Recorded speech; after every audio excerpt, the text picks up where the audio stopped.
கையில் எடுத்துக்கொள்வோம். ஏசாயா தீர்க்கதரிசன புஸ்தகம் 46ஆம் அதிகாரம். ஏசாயா 46வது அதிகாரம், அதில் வசனம் 11வது வசனத்தை நம்ம எல்லாரும் சேர்ந்து வாசிப்போம். பழைய ஏற்பாட்டில் 853ஆம் பக்கம், ஏசாயா 46:11 வாசிக்கலாம். உராஞ்சுகிற ஒரு பட்சியை கிழக்கில் இருந்தும் என் ஆலோசனையை நிறைவேற்றும் மனுஷனை தூர தேசத்திலிருந்தும் வரவழைக்கிறவராய் இருக்கிறேன். அதை சொன்னேன், அதை நிறைவேற்றும்.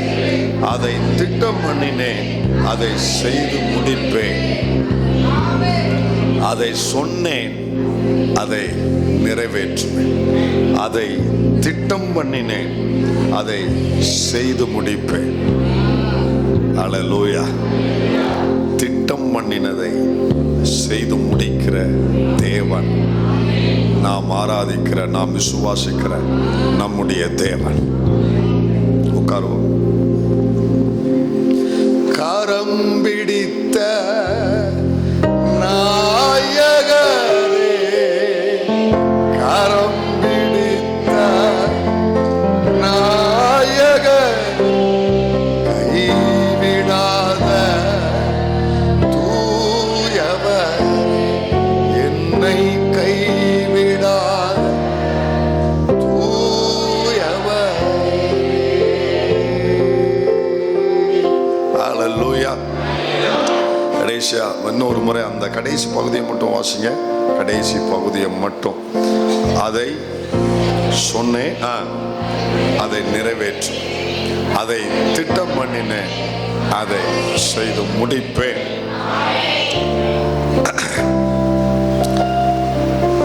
தேவனுடைய நேரடியான கிரியைகளை, அற்புதங்களை பார்த்தவர்கள் இஸ்ரவேல் மக்கள்.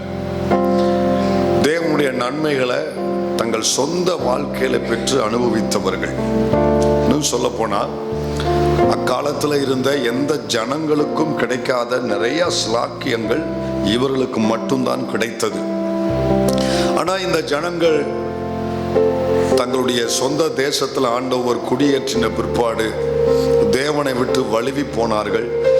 தேவனையும் அவருடைய வார்த்தையும் தங்கள் முதுகுக்கு பின்னால எரிந்து விட்டார்கள், பின்வாங்கி போனார்கள். இந்த அதிகாரத்தில் ஆண்டவர் இவர்களுக்கு இந்த வாக்கு கொடுக்கும் பொழுது அவர்கள் இருந்த நிலைமை, தேவனை விட்டு, அவருடைய வாக்கை விட்டு, அவருடைய உடன்படிக்கையை விட்டு அவர்கள் எப்படி இருக்கிறாங்க? பின்வாங்கி போயிருக்கிறாங்க. அவர்கள் பின்மாற்றத்தினால தேவன் அவர்களை பாபிலோன் சிறையிருப்புக்கு எதிரியின் கரத்தில் கர்த்தர் ஒப்பு கொடுக்கிறார். எதிரின் கரத்தில் ஒப்பு கொடுத்து அவர்கள் சிறையிருப்பில் பல நீண்ட வருஷமா அவர்கள் வாழ்க்கை தொடர்கிறது. இந்த பின்மாற்றம் எதனால வந்தது? அதைத்தான் ஆண்டவர் இங்க டீல் பண்றார். இந்த அதிகாரத்தில் கர்த்தரோடு மெயினா டீல் பண்றதுடைய அந்த அவர்களை ஹீல் பண்றாரு, டீல் பண்றாரு. எப்படி? ஒரு பக்கம் ஹீல் பண்றாரு, இன்னொரு பக்கம் டீல் பண்றாரு. டீல் பண்ணி ஹீல் பண்றாரு. அதுதான் இந்த அதிகாரத்தில் மெயினா இருக்குது. அதுக்கு முன்ன பின்ன இருக்கிறதெல்லாம் அவர்களை காயங்களை கட்டுவதற்கான வாக்கு தத்துவம். இப்ப நம்ம வாசிக்க கேட்ட அந்த பகுதியும் அவர்களுக்கு காயங்களை கட்டக்கூடிய ஒரு வாக்கு தத்துவம். என்ன வாக்கு தத்துவம்? அதை சொன்னேன், அதை நிறைவேற்று. அதை திட்டம் பண்ணினேன், அதை செய்து முடி. இன்னைக்கு நீ இருக்கிற நிலைமையை பத்தி நீ கவலைப்படாத. இதை மாற்றி அமைக்கவும் உன்னை தூக்கி விடவும் என்னிடத்துல ஒரு திட்டம் இருக்கு. அதுக்காக நான் ஏற்கனவே சொல்லியும் இருக்கிறேன். அதை சொன்னேன், அதை செய்து முடிப்பேன். அதை திட்டம் பண்ணினேன், அதை உனக்கு நிறைவேற்றி முடிப்பேன். இப்ப இன்னைக்கு இருக்கிற ஒரு சூழ்நிலையை நீ கவனிங்க. ஆண்டவர் 3 காரியத்தை, 3 காலத்தை மனதில் வைத்து பேசுகிறார். இன்றைய சூழ்நிலையை நீ பற்றி கவலைப்படாத. இதுல இருந்து வெளியே கொண்டு வரக்கூடிய ஒரு திட்டம் ஆண்ட இருக்குது. அதை நான் சொல்லி இருக்கிறேன், அதை மனதில் வைத்து இருக்கிறேன், அதை திட்டம் பண்ணி இருக்கிறேன். அதை நான் என்ன செய்வேன்? செய்து முடிப்பேன். அதை ஃபியூச்சரை பத்தி பேசுறாரு. இன்றைய சூழ்நிலையை பத்தி கவலைப்படாத சொல்லி இன்றைய சூழ்நிலையை பத்தி பேசுறாரு. அதுல இருந்து வெளியே கொண்டு வரக்கூடிய திட்டம் இருக்கு, நான் செய்து முடிப்பேன் அப்படிங்கறத ஃபியூச்சரை பற்றி பேசுறாரு. இப்போ அதெல்லாம் இருக்கட்டும்பா, இன்னைக்கு உன்னுடைய நிகழ்காலத்துக்கு காரணமா இருக்கிற உன் கடந்த காலத்துல என்ன நடந்ததுன்னு உனக்கு தெரியுமா? அதை மட்டும் நம்ம பார்த்து நம்ம கடந்து போவோம். இன்றைக்கு இருக்கிற உன்னுடைய நிகழ்காலத்துல நீ இருக்கிற நிலைமைக்கு உன்னுடைய கடந்த காலம் ஒரு காரணம். உன் கடந்த காலத்துல உள்ள சம்பவம் தான் காரணம். ஆண்டவர் இங்க என்ன சொல்றாரு? இன்னைக்கு உன்னுடைய பின்மாற்றத்துக்கு காரணம் என்ன? உன்னுடைய இந்த வீழ்ச்சிக்கு காரணம் என்ன? நீ தூரமா போயிருக்கிறதுக்கு காரணம் என்ன? நம்ம எல்லாரும் என்ன சொல்லுவோம்? நம்மளுக்கு தெரிஞ்சதெல்லாம் என்ன? பாவம் செஞ்சுட்டாங்க, வசனங்களை என்ன செய்யல, கடைபிடிக்கல, கற்பனைகளை, இதெல்லாம் விளைவு, இதெல்லாம் அவர்களுடைய செய்ய ஆக்ஷன்ல வரும். ஆனா அந்த ஆரம்பம் எங்க? இவர்கள் பின்மாற்றத்திற்கான முக்கிய காரணம் என்ன அப்படின்னா, அதை ஆண்டவர் எப்படி பேசுறாரு, ஒரு காரியத்தை சொல்லி அதை விளங்க வைக்கிறாரு. பாருங்க 9வது வசனத்தை வாசி. அதுலயே 9வது வசனம் 46 9வது வசனம் வாசி. முந்தி பூர்வ காலத்தில் நடந்தவைகளை நினையுங்கள். நல்லா யோசித்து பாரு, உன் ஆரம்பத்தை யோசித்து பாரு அப்படின்றாரு. நானே தேவன். எப்படிங்க அதை சொல்லிட்டு சொல்றாரு, நானே தேவன். எப்படிங்க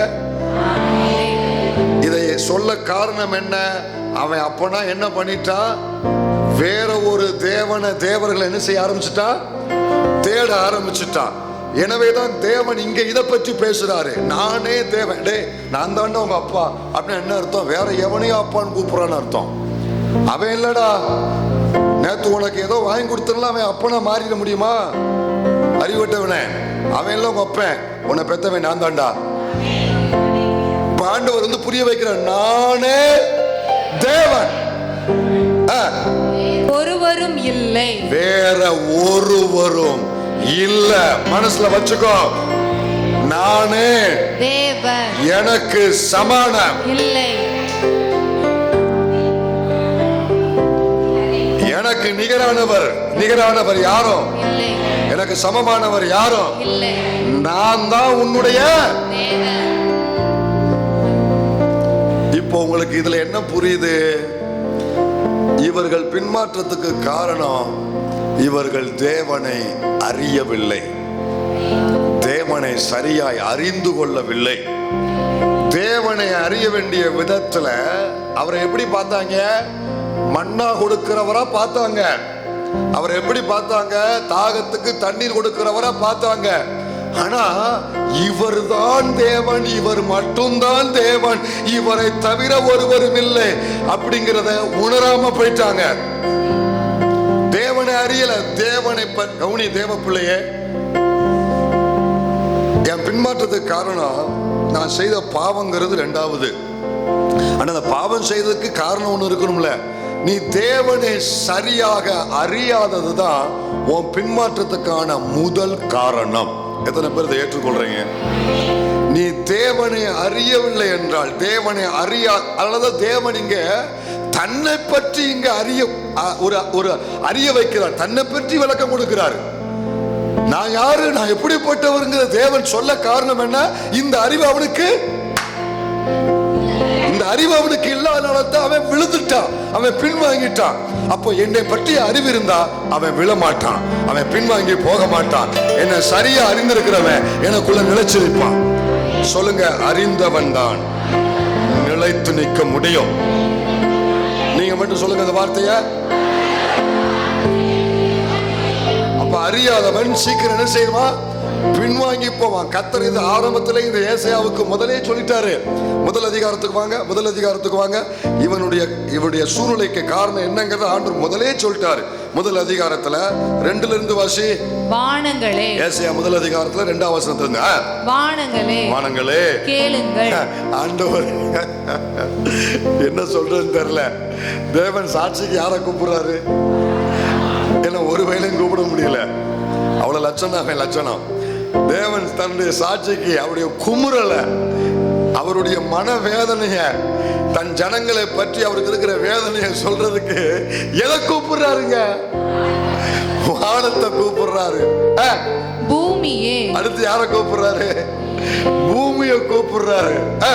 செவி கொடு, கர்த்தர் பேசுகிறார். கர்த்தர் பேசுகிறார். என்ன ஒரு பயங்கர அதிகாரம் இல்ல இந்த வார்த்தை. கர்த்தர் கர்த்தர். நான் பிள்ளைகளை வளர்த்து ஆதரித்தேன், அவர்களோ எனக்கு விரோதமாய் கலகம் பண்ணினார்கள். வளர்த்தகடா நெஞ்சில வாஞ்சதான். அதைத்தான் சொல்றாரு ஆண்டவர். நான் வளர்த்தேன், நான் ஆளாக்கினேன், நான் உருவாக்கினேன், நான் ஆதரித்தேன், அவர்களோ எனக்கு விரோதமாய் கலகம் நெஞ்சில பாயிறாங்கப்பா அப்படின்ட்டு. அடுத்து அதுக்கு என்ன காரணம்? வாசி அடுத்து. மாடு தன் எஜமானையும். அடுத்து சொல்றாரு பாருங்க, நமக்கு புத்தி சொல்றதெல்லாம் எதை வச்சு தான் சொல்றாரு பாத்தீங்களா? மாடு தன் எஜமானையும், கழுதை தன் ஆண்டவனின் முன்னணையையும் அறியும். அதுகளுக்கெல்லாம் நல்ல அறிவு இருக்கு. அதுக்கு 5 அறிவு தான் கொடுத்தேன். இந்த பிள்ளைக்கு தான் கூட ஒரு அறிவு வச்சேன். ஏன் வச்சேன் இப்பதான் நான் வருத்தப்படுறேன். அதுகளுக்கெல்லாம் அது எஜமான நல்லா தெரிஞ்சிருக்கு. மாடுக்கு தன்னை மேய்க்கிற எஜமான் நல்லா தெரியும். அவர் கயிறை எந்த பக்கம் பிடிக்காரோ அந்த பக்கம் போகுது. கழுத தன் முன்னணிய, தன்னுடைய ஆண்டவன் தனக்கு முன்னணினா தன் ஆண்டவன் எனக்கு எங்க சாப்பாடு போட்டிருப்பாரு அப்படின்னு அதுக்கு தெரியும். அதுக்கெல்லாம் நல்ல அறிவு இருக்கு. ஆனா இஸ்ரவேலோ, என் ஜனங்களோ அறிவில்லாமலும், என்ன இல்லாம அறிவில்லாமலும், என் ஜனம் உணர்வில்லாமலும் இருக்கிறது என்கிறார். அடுத்த வசனத்தை பாருங்களேன். ஐயோ ஐயோ பாவமுள்ள ஜாதியும் அக்கிரமத்தால் பாரம் சுமந்த ஜனமும். டைம் இல்ல, நீ வீட்டுல இந்த அதிகாரத்தை வாசித்துக்கோங்க. எனக்கு கவனிங்க. அதுக்கப்புறம் அவங்க காயங்களை பற்றி பேசுறாரு. இன்னும் 5ல பாருங்க, நீ ஏன் அடிக்கப்பட வேண்டும், அதிகமாய் விலகி போகிறீர்களே, தலையெல்லாம் வியாதியும். என்னதான் அத்தனை பிள்ளைகளுக்கு ஒரே பொடுகு நினைக்கிறேன். தலையில என்ன வியாதி வரும்? தலையெல்லாம் வியாதி. அடுத்து பாருங்க, இருதயம் எல்லாம் பலட்சியமாயிருக்கிறது, உள்ளங்கால் தொடங்கி உச்சந்தலை மட்டும் என்ன இல்ல, சுகமே இல்லை. அது காயமும் வீக்கமோ நொதிக்கிற ரணமும். போதுமா வாசிக்கவே கஷ்டமா இருக்கு. என்ன கவனிங்க. உன் இவ்வளவு காயத்துக்கும் உன் இவ்வளவு வீழ்ச்சிக்கும் பின்மாற்றத்துக்கும் ஒரே காரணம் தான், என் ஜனங்களோ அறிவில்லாமல். என் ஜனங்களோ அறிவில்லாமல். தேவ பிள்ளையே கொஞ்சம் நல்லா விழிச்சு கவனிங்க. தேவனை பற்றிய அறிவில்லாதவர்கள் சீக்கிரத்துல பின்வாங்கிடுவாங்க. இந்த ஜனங்கள் ஆண்டவரை இம்மைக்காக பார்த்தாங்க, சாப்பாட்டுக்காக பார்த்தாங்க, நோக்கி பார்த்தாங்க. சங்கீதக்காரன் 78ல நிறைய சொல்லியிருக்கிறான். 78:29 புசித்து திருப்தி அடைந்தார்கள். 78:29 வாசி. அவர்கள் புசித்து திருப்தி அடைந்தார்கள், அவர்கள் இச்சித்ததை அவர்களுக்கு கொடுத்தார், அவர்கள் தங்கள் இச்சையை வெறுக்கவில்லை, அவருடைய போஜனம் அவர்கள் வாயில் இருக்கும்போது ஒரே சாப்பாடு. இவனுங்க இம்மைக்கு மட்டும்தான், மன்னாவுக்கும் இந்த காடைக்கும் இந்த தண்ணீருக்கும் மட்டும்தான் தேவனை நோக்கி பார்த்தானுங்க. அந்த வனாந்தரத்துல ஒரு பயலும் தேவனோட உறவாடுன மாதிரி தெரியல. இந்த பயலுக்கு ஒரு நாளும் இரவு ஜெபம் பண்ணதில்ல, முழங்கால் ஜெபம் பண்ண. எப்ப பாரு சாப்பாடு இல்லைன்னா மட்டும்தான் அவரை நோக்கி பார்ப்பான், தண்ணீர் இல்லைன்னா மட்டும்தான் நோக்கி பார்ப்பான். அவன் தேவனை எதுக்காகத்தான் தேடுனா? தேவைக்காக மட்டும்தான், இம்மைக்காக மட்டும்தான் தேடுனா. அப்போ ஆனா கவனிங்க, நல்லா கவனிங்க, என்ன கவனிங்க தயவு செய்து. மண்ணாவை வாங்கி சாப்பிட்டான், தண்ணியை குடிச்சான், எல்லாம் அனுபவிச்சான். ஆனா கர்த்தர் எதுக்கு என்ன வெளியே கொண்டு வந்தாரு, இதெல்லாம் கொடுக்கிறாரு, என்னை குறித்து அவர் என்ன நோக்கம் வச்சிருக்கிறாரு, அவர் யாரு, அவர் எப்படிப்பட்டவர், எதுக்கு எனக்கு கற்பனைகளை கொடுத்திருக்கிறாரு, அவர் இருதயத்துல எப்படிப்பட்ட திட்டத்தை வச்சிருக்கிறாரு, அதுக்கு நான் என்ன செய்யணும், இது எதையுமே அவன் யோசிக்கல. இது மட்டும்தான் அவனுக்கு வேணும்னு பார்த்தான். பவுல் சொல்றாரு 1 கொரிந்தியர்ல ரொம்ப பயங்கரமான ஒரு வார்த்தை. 10-11 வாசிமா இல்ல 15-19. 1 கொரிந்தியர் 15-19 வாசி. 1 கொரிந்தியர் 15-19. இம்மைக்காக மாத்திரம் கிறிஸ்துவின் மேல் நம்பிக்கை உள்ளவர்களாய் அவர்கள் மாதிரி வெறும் இம்மைக்குரிய தேவைக்கு மட்டும் சபை கவனிக்கணும். இத இம்மைக்குரிய காரியம் சரியாகணும், என் தலைவலி சுகமாகணும், என் புள்ள ஆசீர்வாதமா இருக்கணும், வயிறு நிறைய கிடைக்கணும், எல்லாம் சந்திக்கப்படணும், குறைவில்லாம இருக்கணும். இது செபிக்க கூடாதுன்னு சொல்லல, ஆண்டவர் செய்ய மாட்டாருன்னு சொல்லல, செபிக்கணும் செய்வாரு. ஆனா அந்த வார்த்தையை பாருங்க, அதுக்கு மாத்திரம், இதுக்கு மாத்திரம் அவனை மாதிரி பசிச்சா மட்டும் ஆண்டவரை பார்க்கிறது.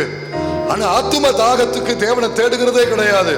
இப்படி இம்மைக்காக மாத்திரம் ஒருவன் தேவன் மேல நம்பிக்கை வைத்தால், கிறிஸ்துவின் மேல் நம்பிக்கை உள்ளவர்களாய் இருந்தால் எல்லா மனுஷரை பார்க்கிலும் பரிதபிக்கப்படத்தக்கவர்களாய் இருப்போம்.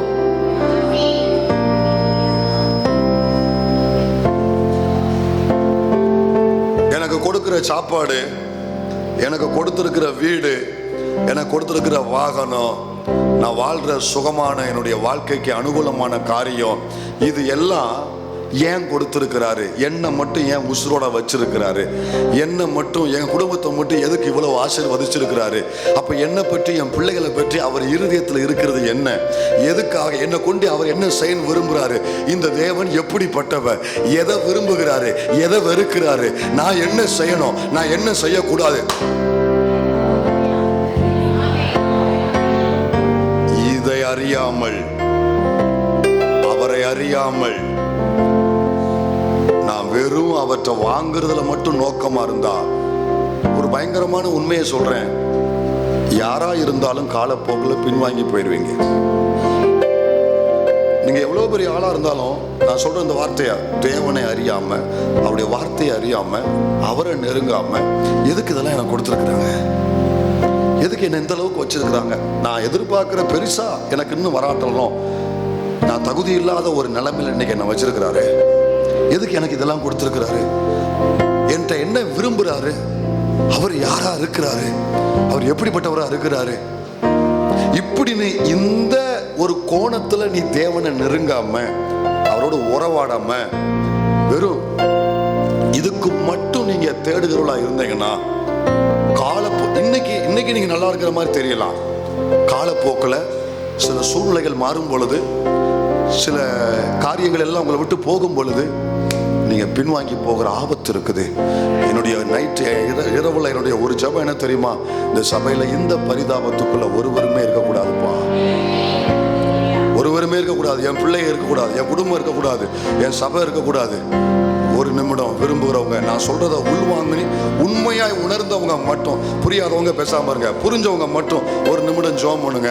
ஒரு நிமிடம் ஜெபம் பண்ணுங்க. ஆண்டவரே, இந்த பரிதாபத்துல நான் இருக்கக்கூடாதுப்பா. நான் உங்கள்கிட்ட வாங்குறதுல மட்டும் குறியா இருக்கக்கூடாது. எனக்கு கொடுக்கப்பட்டது நோக்கம் என்ன? என்ன நீங்க ஆசீர்வதிச்சது நோக்கம் என்ன? பலவீனம் இருந்தாலும் என் ஜீவனோடு வச்சிருக்கிறீங்களே, உங்களை அறியணும்ப்பா. நீங்க யாருன்னு இன்னும் நான் ஆழமா அறியணும்ப்பா. உங்களோட நான் உறவாடணும்ப்பா. உங்களுக்குள்ள டீப்பா நான் இன்னும் இன்டிமேஷியான ஒரு ரிலேஷன்ஷிப்புக்குள்ள நான் வரணும்ப்பா. இதுதான் எனக்கு பாதுகாப்புப்பா. எனக்கு கிருபை தாங்கப்பா. என்ன காத்து கொள்ளுங்கப்பா. உங்க உறவுல இன்னும் உம்மை அறியணுமே, இன்னும் உம்மை அறியணுமே, இன்னும் கிட்டே சேரணும், இன்னும் கிட்டே சேரணும். அந்த மூணாவது வசனத்தை மறுபடியும் வாசிங்க. 1:3 ஏசாயா 1:3 பாருங்க. மாடு தன் எஜமானையும், கழுதை தன் ஆண்டவனின் முன்னணியையும் அறியும். இத அடுத்த ஆண்டு சொல்ல, ஏன் ஜனம் என்ன செய்யல? அறிவு இல்லாம இருக்கிறாங்க, உணர்வு இல்லாம இருக்கிறாங்க. ERV-ல இருக்கா போடுங்க பாருங்க, எல்லாரும் சேர்ந்து வாசிக்கோமே. ஒரு பசு தன் எஜமானனை அறியும், ஒரு கழுதை தன் எஜமானன் தனக்கு உணவிடும் இடத்தையும் அறியும். ஆனால் எனது இஸ்ரவேல் ஜனங்கள் என்னை, என் ஜனங்கள் என்னை. நமக்கு சண்டை எப்போ வரும் சொல்லுங்க?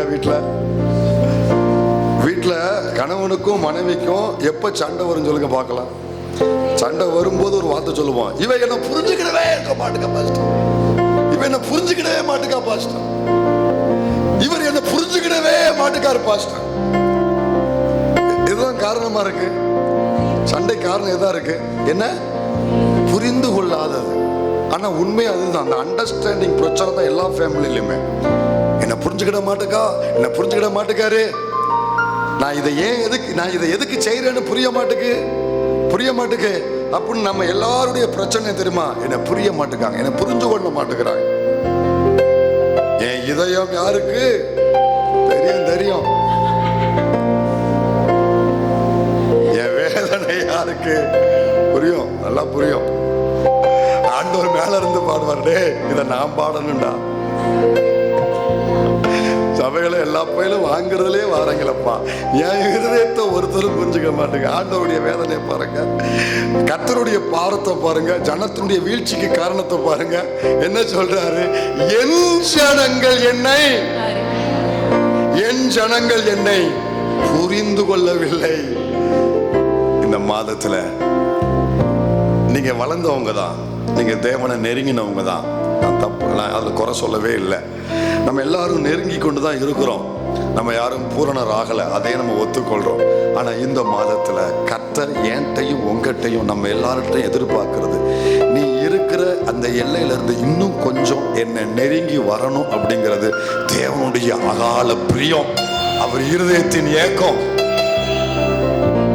எவ்வளவு செஞ்சிருக்கிறேன், எவ்வளவு கொடுத்திருக்கிறேன், எவ்வளவு நீ என்கிட்ட வாங்கியிருக்கிற. உனக்கு செய்யலன்னு சொல்லு, உனக்கு நான் ஒன்றும் கொடுக்கலன்னு சொல்லு, உனக்கு நான் இதுவரைக்கும் எதுவுமே செய்யலன்னு சொல்லு. எவ்வளவு வாங்கியிருக்கிற. நீ எதிர்பார்க்கிறத கொடுக்கக்கூடிய திட்டம் என்கிட்ட இருக்கு. நீ எதிர்பார்த்துக்கிற முடிவை கொடுக்கக்கூடிய திட்டம் என்கிட்ட இருக்குது. அது தீமைக்கல்ல, நன்மைக்கு ஏதுவாகத்தான். வரப்போகிற நாட்கள்ல இன்னைக்கு நடக்கிற எல்லாத்தையுமே தலைகீழ கிடக்கிற உன் குடும்ப சமாதானம், உன் குடும்பத்து, உன் சரீர ஆரோக்கியம், உன் பிள்ளைகளுடைய வாழ்க்கை, உன் ஊழியத்தின் காரியம், உன் தொழில் சம்பந்தப்பட்ட காரியம், உன் எதிர்கால காரியம் எல்லாம் தலைகீழ கிடக்குன்னு கவலைப்படுற. அனைத்தையும் எடுத்து நிமிர்ந்து நிற்க வைக்க கூடிய ஒரு திட்டத்தை என் மனதில் வைத்திருக்கிறேன். அதுக்கான வாக்கையும் கொடுத்திருக்கிறேன். அதை சொன்னேன், அதை செய்வேன், திட்டம் பண்ணினேன், நிறைவேற்றுவேன்.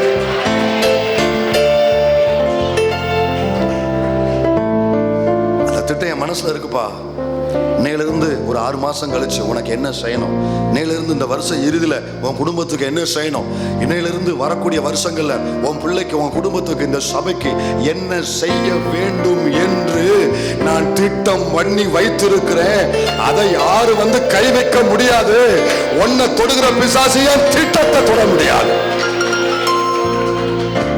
யோபுவுக்குரிய ஆசீர்வாதத்தை தொட்டா, யோபுவுக்குரிய அனைத்தையும் தொட்டா. யோபுவை குறித்து கர்த்தர் இருதயத்துல ஏற்கனவே வைத்திருந்தார் அல்லவா. 42 அவன் குடும்பத்தை தூக்கி நிறுத்தணும், 2 மடங்கு ஆசீர்வதிக்கணும். அவன் வெக்கத்துக்கு பதிலாக இரட்டத்தனையான காரியத்தை அவனுக்கு செய்யணும். அவனுக்கு விரோதமான காரியங்கள் எல்லாம் வெக்கப்பட்டு போகணும், சத்துரு வெக்கப்பட்டு போகணும், என் பிள்ளைய தலை நிமிர வைக்கணும். இத முதல் அதிகாரத்துல தேவன் இருதயத்துல திட்டம் பண்ணி வைத்திருந்தாரு. சத்துரு அவனுடைய ஆசீர்வாதத்தை தொட்டா, ஆனா அவனை குறித்து தேவன் இருதயத்துல இருந்த இந்த 42 அதிகாரத்தில் நிகழ்ந்த திட்டத்தை சத்துருவால தொட முடியல, தொட முடியாது. தேவன் அதற்கு அளவு போட மாட்டார்.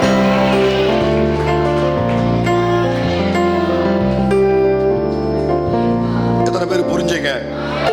இன்னைக்கு நீ யோபு முதல் அதிகாரம் மாதிரி, 2ஆம் அதிகாரம் மாதிரி, இடைப்பட்ட அதிகாரம் மாதிரி நீ உட்கார்ந்து இருக்கலாம். சாம்பல்ல, புலம்பல்ல, கண்ணீரில், வேதனையில நீங்க உட்கார்ந்து இருக்கலாம். இது என்னைக்கு மாறும், என்னைக்கு நான் எழும்புவேன், இதுக்கு ஒரு விடிவு காலம் இல்லையா, எனக்கு ஒரு விடிவு இல்லையா, நான் எப்போ எழும்பு, எப்போ இதெல்லாம் சரியாகும், நான் எதிர்பார்க்கிற என்னுடைய அந்த ஆழமான எதிர்பார்ப்பு என்னைக்குப்பா நடக்கும், இப்படிங்கிற பதில் இல்லாத கேள்வியோடு நீ சாம்பல்ல உட்கார்ந்து புலம்பலாம். ஆனா ஒன்னு புரிந்துக்கோ, உன்னுடைய அறிவுனால, உங்களுடைய அந்த அறிவை வச்சு 42வது அதிகாரத்தில் நிகழ போகிற, கர்த்தர் நிறைவேற்ற போகிற காரியத்தை நீங்க எட்டி பார்க்க முடியாது. அந்த காரியத்தை உங்க கண்ணை வச்சு எட்டி பார்க்க முடியாது, உங்க அறிவை வச்சு எட்டி பார்க்க முடியாது. ஆனா அது தேவனுடைய இருதயத்துல இருக்கு. யோபுவுக்கு இருந்த மாதிரி உங்களுக்கும் ஒரு 42வது அதிகாரம் இருக்கு. இந்த ஊழியத்துக்கு இருக்கு. விசுவாசிக்கிற உனக்கு நிச்சயமா இருக்கு. அத கர்த்தர் இருதயத்தில் வைத்திருக்கிறார். கர்த்தர் இருதயத்தில் வைத்திருக்கிறார்.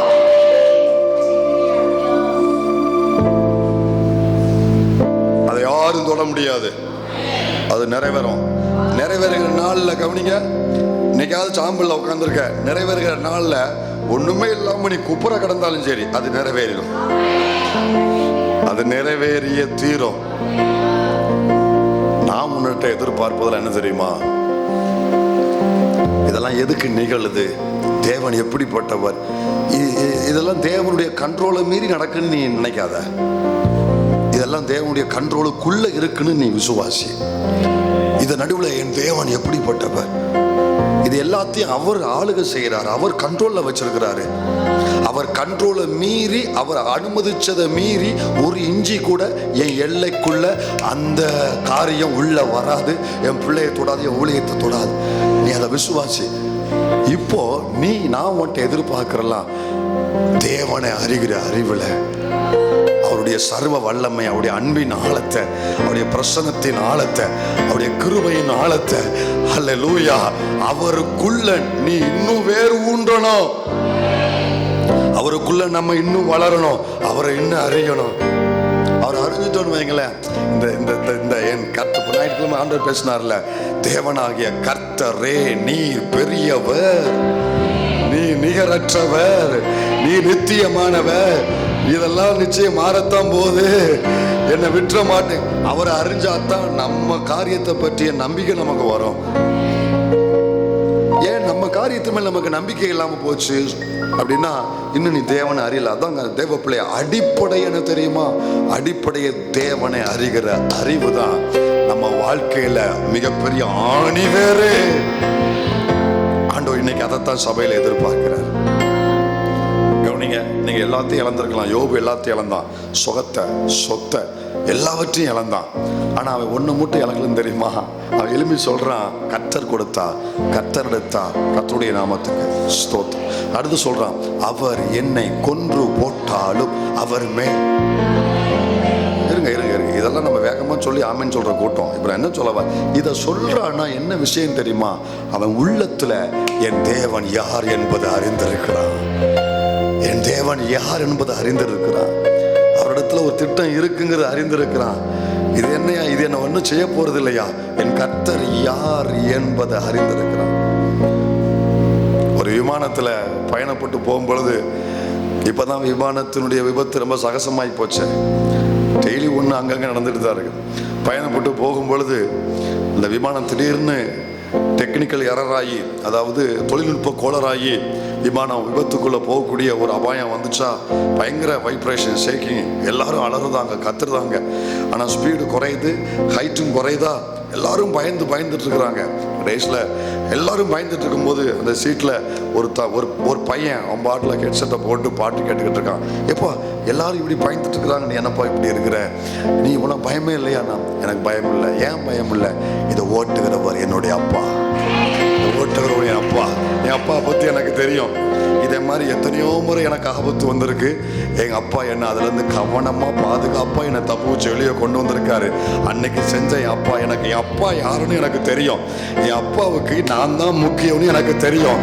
எத்தனை புயல் வந்தாலும், எத்தனை ஷேக்கிங் ஆனாலும், என் அப்பா என்ன கொண்டு போய் சேர்க்க வேண்டிய இடத்துல பத்திரமாய் கொண்டு போய் சேர்ப்பான்னு எனக்கு தெரியும். தேவனை அறிகிற அறிவு நம்முடைய பயத்தை வேரோடு அறுக்கும். தேவனை அறிகிற அறிவு நம்முடைய அவிசுவாசத்தை வேரோடு அறுக்கும். தேவனை அறிகிற அறிவு நம்முடைய சோர்வை முற்றிலும் மாற்றும். தேவனை அறிகிற அறிவு எந்த சூழ்நிலையிலும் கர்த்தருக்காக விசுவாசம் முழக்கமிட வைக்கும். சபைக்கு தேவை தேவனை அறிகிற அறிவு. முழங்கால் போடுவோம். இன்னும் நான் உங்களை அறிய எனக்கு உதவி செய்யுங்கப்பா. உமக்குள் வேறு ஒன்ற கிருபை தாங்கப்பா. அடிக்கிற புயல்களில் எல்லாம் அசைகிற நாணலை போல நான் இராதபடி, உமது மேல் கட்டப்பட்ட கற்பாறையில் மேல் கட்டப்பட்ட வீட்டை போல எத்தனை புயல் வந்தாலும் விழாத ஒரு நபராய், ஒரு பிள்ளையாய் நான் வாழ எனக்கு உதவி செய்யுங்கப்பா. உம்மிடத்துல நான் இந்த மாத துவக்கத்தில், இந்த முதல் நாள்ல இன்னும் உங்களை அறிந்து கொள்ள, உம்மோடு உறவாட, ஆழமாய் நான் இன்னும் என்னுடைய வேற ஆழத்துல நான் கொண்டு போக எனக்கு கிருபை தாங்கப்பா. எனக்கு கொடுக்குற பயம், அவிசுவாசம், எதிர்மறையான எண்ணங்கள், உண்மை நான் அறியும் பொழுது இதெல்லாம் வேரோடு பிடுங்கப்படும்பா. எங்களுக்கு அந்த கிருபையை தார். எங்க மக்கள், எங்க சபையார், சின்ன பிள்ளைகள் இருந்து முதிர் வயது வரைக்கும் இருக்கிற நாங்க எல்லாரும் இதுவரைக்கும் நேற்று இரவு வரைக்கும் நாங்கள் உம்மை அறிந்திருந்த அளவை விட இந்த மாதத்தின் முதல் நாள்ல இருந்து இன்னும் அதிகமாய் என் தேவன் பெரியவர், நீர் எனக்காய் யாவையும் செய்கிறவர், எனக்காய் திட்டம் பண்ணி இருக்கிறவர், அதை நிறைவேற்றி முடிக்கிறவர், எதுவும் உமக்கு லேசான காரியம். இப்படிப்பட்ட விசுவாசத்துக்கு உரம் போடுகிற விதமாய் நான் உமக்குள் வளர எனக்கு கிருபை தாங்கப்பா. எங்கள் ஜனங்களை ஆசீர்வதியும், வந்திருக்கிற பிள்ளைகள் ஒவ்வொருவரையும் குடும்பத்தையும் ஆசீர்வதியும். நீரே மகிமைப்படுங்களை தாழ்த்துகிறோம். சகல துதி கன மகிமையாவை உமக்கே எடுக்கிறோம். இயேசுவின் நாமத்தில் ஜெபிக்கிறோம் எங்கள் நல்ல பிதாவே.